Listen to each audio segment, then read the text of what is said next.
Ya murakoze cyane mwese inshuti bavande mugiye kurikina kino kiganiro. Ndashaka ko tuvuga ku kintu gisa nka kijye kigora abantu benshi cyane, haba kucyumva cyangwa se kugishyira mu bikorwa. Ndashaka ko tubikurikirana video cyane ko irafasha abantu benshi cyane. Ndashaka ko tuvuganira ku bijyanye ni icyacumi, amafaranga y'icyacumi cyangwa icyacumi ko cyaba kimeze kose.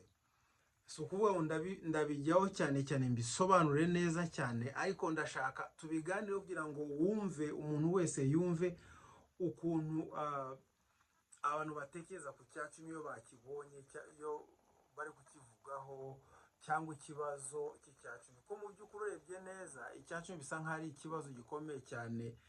Iyo bakivuzeho umva bigoye abantu benshi cyane kurusha yuko wenda n'ubundi burwayi ubwo ari bwo bwose bwabagora. Wenda tuvuge kwa kundi wumva ubabaye cyane, urwaye utameze neza, n'icyacumi nacyo bakivuzeho abantu benshi batangira kugira ikibazo nk'icyo ngicyo, bagasa nk'aho barwaye, bagasa nk'aho bahungabanye, bagasa nk'aho bafite ikibazo kibagoye cyane. Niyo mpamvu ndashaka ko uno munsi tuvugishe ukuri, impamvu abantu benshi bagira ikibazo cy'icyacumi cyangwa baba badashaka gutanga icyacumi, uko bumva icyacumi iyo bavuze icyacumi. Ibyo nibyo nashakaga uko tubivugaho cyane, kuko urebye neza iyo pasiteri asomye mu ijambo ry'Imana muri Malaki gatatu,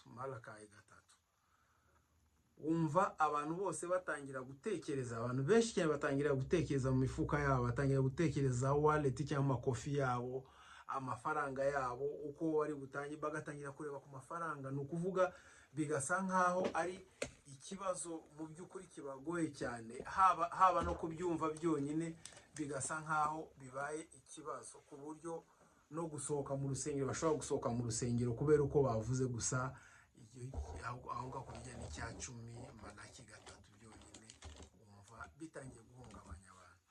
Ariko rero icyo nshaka kuvuga cyane cyane ngewe, ndashaka kuvuga ku bintu, twavuga nk'ibintu bine, tuvuge ku bintu bine bituma abantu bagira ikibazo cy'icyacumi. Ku ruhande rumwe bishobora kuba ku ruhande rwabo bafite ikibazo kibakomereye cyane kijyanye no kwitanga cyangwa gutanga icyacumi. Ku rundi ruhande uraza kumva, urasanga ari ikibazo cy'abayobozi b'insengero bavuga ku cyacumi mu buryo bushobora kuba butameze neza. Ushobora gutekereza ngo kino kiganiro ntago ari cyiza cyangwa ntacyo cyagufasha, ko mu by'ukuri ibi ngibi ubitekerejeho neza usanga abantu benshi cyane bafite ikibazo. Reka tujye ku cya mbere, impamvu ya mbere ituma abakristo mu rusengero bahungabana cyane iyo bumvise ku bijyanye n'icyacumi. Impamvu ya mbere ni uko buri gihe cyose iyo bari kwigisha, umuvugabutumwa ari kwigisha ku byerekeye icyacumi, cyangwa mu rusengero bari kwigisha ku bijyanye n'icyacumi, bavuga icyacumi, ntago bavuga kuri 90%, ntago bavuga kuri 90%. Ibyo bikaba nk'ari ikibazo cyane cyane ku bantu. Niba mvuze 90%, nuko 90% niyo usigarana, hanyuma icyacumi ukagitanga. Urumva amafaranga menshi ari, cyangwa ibyo watanze biri hehe? Biri kuri ya yandi 90%, niyo menshi cyane, niyo nawe usigarana. Urumva niwe ufite menshi, ariko abantu bibanda kuri 10%. Nibavuge ngo uzasigarana 90% ngo babitindeho nabyo. Ikindi rero, inyigisho nyinshi cyane zikunze kuvuga ngo tanga. Utangiye uzagira umugisha, utangiye uzakora iki, utangiye gutya na gutya.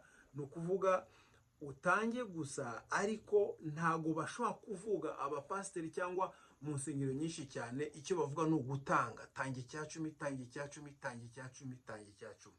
Nicyo kintu bazi icyo ngicyo cyane cyane, ariko nyamara si cyo cyonyine bakagombe kuba bavuga gusa, kuko n'abakristo bagomba kumenya ibindi. Ni ukuvuga iyo ugiye ku bintu by'amafaranga cyangwa financial spending cyangwa uko wabigena, ugomba gutekereza uvuge gutanga nibyo ni byiza cyane, tanga ariko uvuga na save, kubika, kuzigama, uvuge ibijyanye no kuzigama, uvuge ibijyanye no guspendinga, gukoresha amafaranga, uvuge n'ibijyanye na investment. Icyo ngicyo nicyo kitagiye kivugwa mu nsengero nyinshi cyane. Uramutse wumvise mu makanisa menshi cyane wumva bavuga gutanga gusa, ariko ntabwo bavuga ngo zigama, koresha amafaranga muri ubu buryo, cyangwa kora investment, shora amafaranga, ugomba gushora amafaranga muri ubu buryo. Ariko nyamara ibyo bintu byagombye kujyana byose. Ni ukuvuga nimba wigisha abantu ku bijyanye no gutanga, unabigishe n'ibijyanye no gusevinga, uko bagomba kubika amafaranga yabo, kandi ubigishe no uburyo bagomba guspendinga amafaranga yabo bayakoreshe neza, kandi ubigishe ku bijyanye no gushora kugira ngo abantu bakore, bagire investment, bagire ikintu cyabateza imbere. Ako si ukuvuga ngo bafate twa dufaranga ngo badutange gusa, mutange, kandi nta kintu uri kubigisha ku bijyanye n'ibyo ngibyo. Ahangaha niho insengero nyinshi cyane zarafailinze, zaratsinzwe cyane. Ntago abapasiteri bose cyangwa abakozi b'Imana cyangwa mu nsengero nyinshi cyane bazi kuvuga tanga uzabona umugisha, nudatanga bizagenda gutya, n'uburwayi uzarwara ntibizagenda, ibintu byinshi cyane gutyo. Ariko kugira ngo bazafate umunsi umwe cyangwa iminsi ibiri cyangwa iminsi uko yabimeze kose, bigisha abantu ko bagomba gukoresha amafaranga yabo neza, ibyo ngibyo nta mwanya bafite. Ni ukuvuga mu matwi y'abantu benshi cyane hakunze kubamo byandi kuvuga ngo tanga, kandi nyamara aba bakristo uri kwigisha cyangwa abakristo ufite aho ngaho bakeneye no kumva ibintu bijyanye no nk'uko twavuze, kuzigama, gukora iki cyose, aribyo bita management cyangwa kujera amafaranga yawe, kumenya gukoresha amafaranga yawe. Ibyo ngibyo rero bituma abakristo benshi bumva nkaho insengero zikeneye amakofi yabo, zikeneye amafaranga yabo kurusha yuko zabafasha kugira ngo bashobore kubaho neza cyangwa bashobore kwegera Imana, ahubwo bakeneye amafaranga yabo cyane. Niko abantu benshi babifata, niko abakristo benshi babifata, kuko ni ibintu byo gutanga gusa. Nta bintu abayobozi cyangwa abavugabutumwa cyangwa mu insengero, nta bintu bigisha abantu bijyanye no kugira ngo amafaranga bashobore kuyafata neza.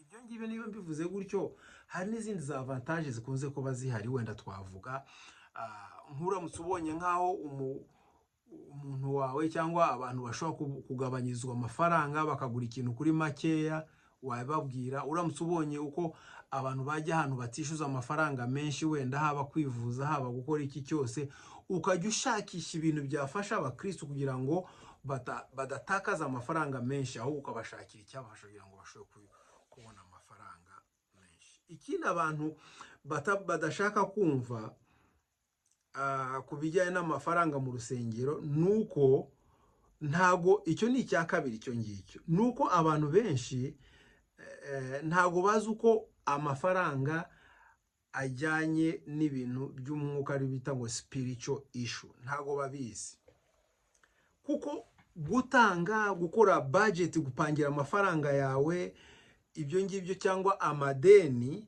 ibyo ngibyo ntago ari ibintu bya finance, ntago ari ibintu bijyanye n'amafaranga. Ngira ngo turabyumva neza. Ni ukuvuga giving cyangwa gutanga amafaranga, gukora budget, amadeni, ibi byose ntutekereze ngo ni ibintu biri financial gusa, ibintu by'amafaranga gusa, ahubwo ibyo bintu biri icyo bita discipleship cyangwa discipleship decision. Ni ukuvuga uburyo bwo gukoresha amafaranga mu murimo w'Imana. Ibyo ngibyo nabyo birimo, ugomba kubudgetinga, ugomba no gupanga ibintu byose uko bigenda neza.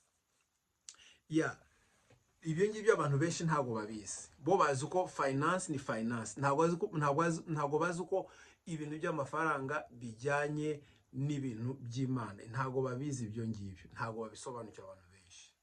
Niyo mpamvu bagomba kubisobanukirwa. Ikindi, mu cyongereza bajya bavuga ngo money is stronghold. Ni ukuvuga amafaranga ni ikintu kigufasheho cyane, ikintu cyangombwa cyane ku buzima bwawe. Ku bantu benshi cyane ni ikintu bagifata nk'aho bagiho umwanya wa mbere, niba ariko umuntu yabivuga gutyo. Abantu ntago bashaka kumva ibintu byo kuvuga ngo tanga amafaranga, ntago bashaka kumva ngo batange amafaranga. Icyo impamvu babyumva gutyo nuko hari icyo bita ngo irritation, ukuvuga basa nkaho kwa kundi twatangiye tubivuga, basa nkaho bababaye cyane iyo bavuze ku bijyanye n'amafaranga, nuko bagira icyo bita irritation iyo bavuze ku mafaranga, ukumva umuntu arakonje, amaraso asubiye inyuma, ukumva umutima usa nkaho uhagaze, ukumva ari ijambo udashobora ukumva neza udashaka gukora, ukagira icyo bita frustration cyangwa ukagira ikibazo muri wowe, kandi nyamara ari ikintu bita ni conviction. Icyo kibazo wagize cyo kuvuga ngo amafaranga ndatanga nabigenza gute, ko batangiye kuvuga iyo ngiyo, ntabwo ari frustration, ntabwo ari ubwoba, ntabwo ari ikintu kikubuza amahoro, ahubwo icyo ngicyo nibyo bita conviction. Conviction ukuvuga kukwemeza icyaha. Urumva iyo umuntu ari kuvuga, iyo abantu bari kuvuga ku bijyanye n'icya 10 hariya atanga amafaranga gutyo dufasha abanaba, ukumva bigukoze biri kugenda bigukorogoshora mu mutima, iyo nge ntabwo ari ikintu, ntugire ngo ni ugukunda amafaranga, ni conviction ibyo ngibyo. Kuko umwuka wera, twavuga umwuka wera, baravuga Holy Spirit, umwuka wera abashaka gukuraho ya gripe cyangwa icya gifungo kigufunze cy'ubugugu, niba twabivuga gutyo. Ubugugu ufite, umwuka wera abari kugenda ashaka kubukura kugira ngo akugire free no kuvuga umuntu umeze neza, sinzi kuba free, kugira ngo agukure mu bubatsi, hanyuma kugira ngo unizere Imana cyane, trust God, mu kugira ngo wizere Imana cyane kurusha uko wizeye amafaranga yawe. Urumva rero icyo narimo kuvuga aha ngaha nuko ubwo bwoba, icyo kibazo ufite bari kuvuga ku mafaranga, ibyo ngibyo ni conviction, ni ukuvuga uri kwicira urubanza, ukuvuga ukumva uri gufatwa neza n'amakosa, ukumva umwuka wera aho ngaho abashaka kugira ngo akuvunagure, agukuremo ibyo bintu byose by'ubugugu kugira ngo ushobore gutanga. Icyo ngicyo nicyo nashatse kubabwira, ari cyo twavuga ko ari cyo cya gatatu. Icya kane nacyo tugiye kurangirizaho, abantu benshi bara struggling financial, nuko bafite struggle financial, nukuvuga bafite ikibazo cy'ubukene kandi kibateye isoni. Impamvu bivuze gutyo nuko abantu benshi baba bashaka gutanga icya 10 cyangwa kwitanga uko bashaka kwitanga kose, ariko nta mafaranga bafite. Ko badafite amafaranga, ibyo ngiye bigatuma bagira bagira isoni.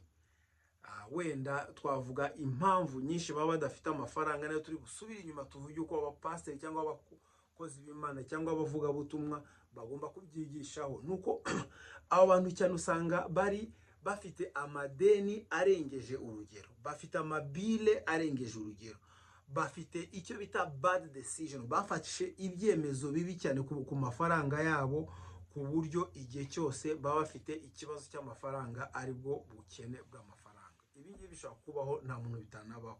Amadeni, za bile nyinshi, gufata icyemezo kibi uko ugiye gukora ibintu utanabitekereje, utanabipanze neza, bikakuviramo ikibazo.